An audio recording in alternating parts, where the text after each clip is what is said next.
जो आज अपने आप को सेकुलर बताते हैं इस मुल्क के पार्टियां।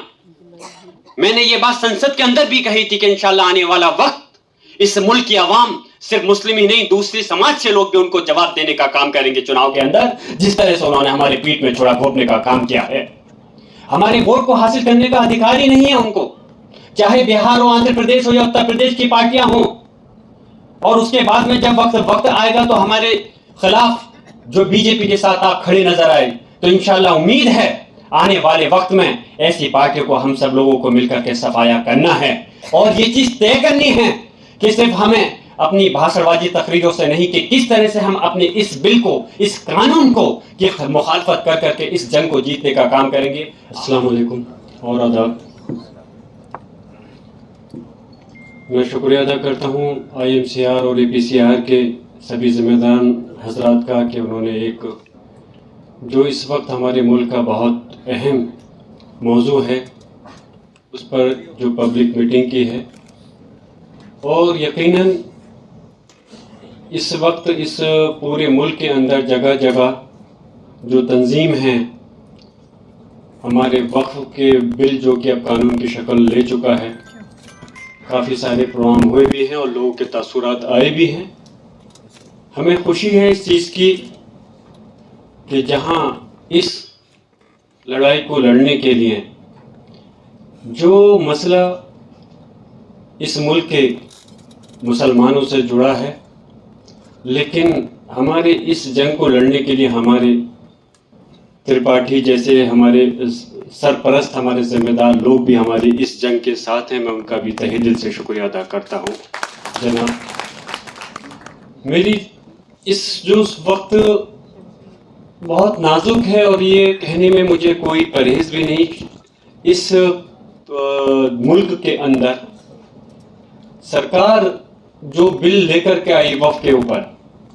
मैंने पहले भी कहा था कि हमारी लड़ाई ये नहीं, हम इसका विरोध इसलिए नहीं कर रहे कि इसको बीजेपी इस बिल को लेकर के आई और कानून बनाया। हमारी लड़ाई इस वजह से है क्योंकि इनकी नीयत साफ नहीं है। इनकी नीयत ये नहीं कि इस वक्फ बिल के अंदर हम इसको किस तरह से सुधार सकते हैं, कैसे हम इसको अच्छा कर सकते हैं, बल्कि इनकी नज़र में और नीयत में इनकी जो खोट है, कहीं ना कहीं उसके अंदर बेईमानी है।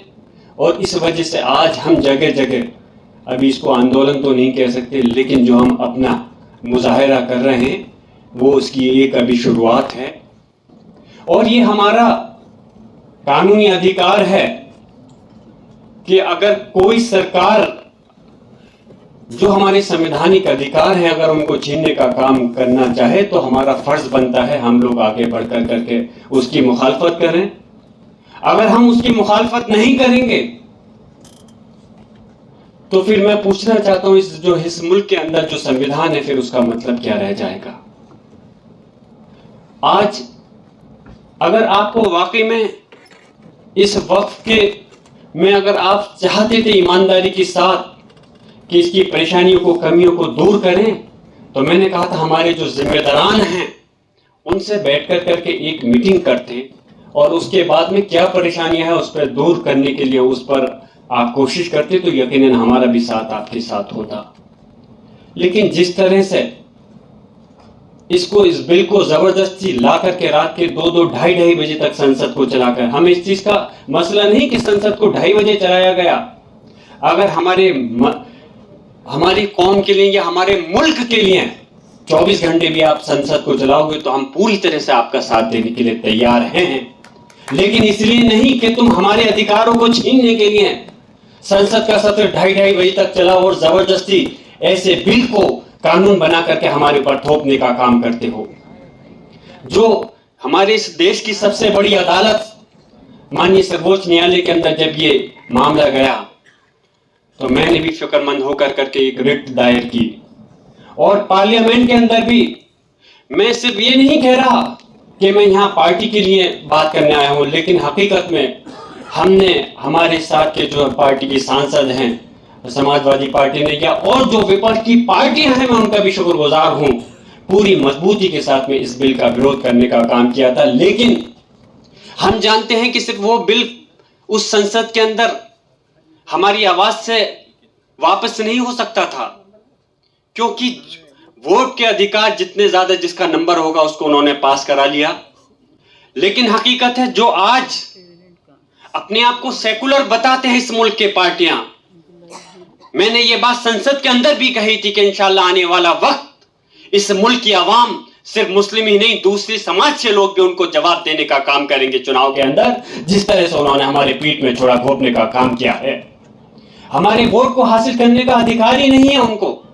चाहे बिहार हो, आंध्र प्रदेश हो या उत्तर प्रदेश की पार्टियां हो। और उसके बाद में जब वक्त आएगा तो हमारे खिलाफ जो बीजेपी के साथ आप खड़े नजर आए, तो इंशाल्लाह उम्मीद है आने वाले वक्त में ऐसी पार्टियों को हम सब लोगों को मिलकर के सफाया करना है और ये चीज तय करनी है कि सिर्फ हमें अपनी भाषणबाजी तकरीरों से नहीं कि किस तरह से हम अपने इस बिल को, इस कानून को की मुखालफत कर करके इस जंग को जीतने का काम करेंगे। आज ये अदालत का एक हिस्सा है, लेकिन हमारी कोशिश है कि इंशाल्लाह, और हम ऐसी उम्मीद और तवक्को करते हैं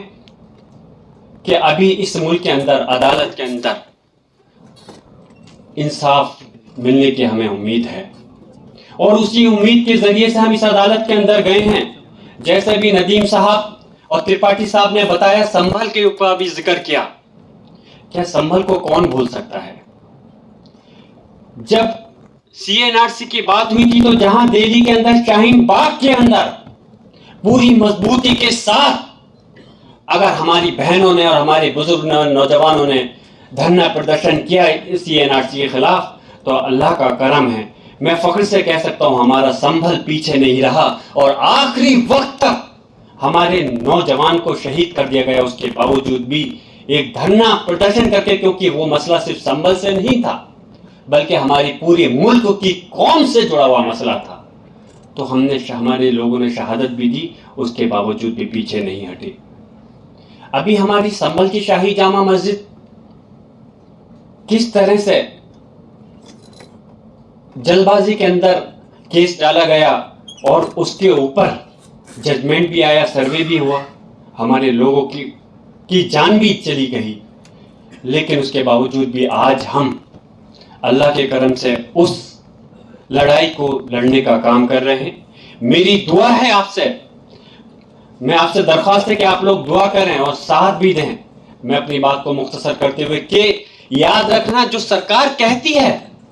कि मुझके लोगों की ना तो मस्जिद छीन रही है ना मदरसा छीन रहा है, तो मैं पूछना चाहता हूं फिर क्यों हमारे संभल के ऊपर अभी से संभल की जामा मस्जिद पर और हमारी जो दरगाह है जनरेटर शरीफ में किस तरह से एकदम से शुरुआत हो गई उसको छीनने की। अगर कलेक्टर को आप सारी पावर दे दोगे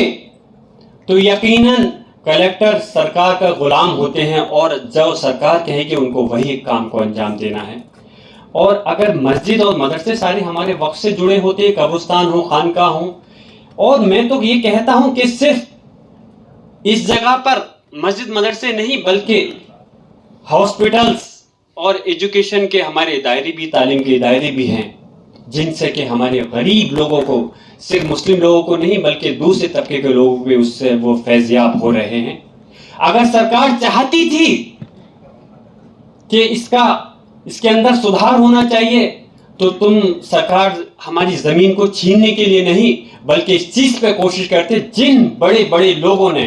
हमारी वक्फ की जगह को छीन लिया है, क्योंकि ये वक्फ की जगह कोई हमें सरकार से नहीं मिली हुई है, ये हमारी लोगों की जगह है जिन्होंने अल्लाह के नाम पे दान की है। तो आप कोशिश करते हैं उन लोगों से उस जगह को हासिल करके वापस हमें देने की, लेकिन आपकी नजर तो उल्टा, जब आपकी दिल में खुद बेईमानी है तो आपसे हम कैसे इंसाफ की तवक्को कर सकते हैं। मैं अपनी बात यही मुख्तसर करता हूं और इंशाअल्लाह ताला आपसे यही दरख्वास्त करता हूं कि आप सब लोग इस लड़ाई के अंदर सब लोग साथ रहें, कि जिससे कि हमको, हमारी कौम को इंसाफ मिल सके और इस मुल्क के अंदर जो हमारा संवैधानिक अधिकार है वो हमारे साथ कायम रह सके। बहुत बहुत शुक्रिया। खुदा हाफिज।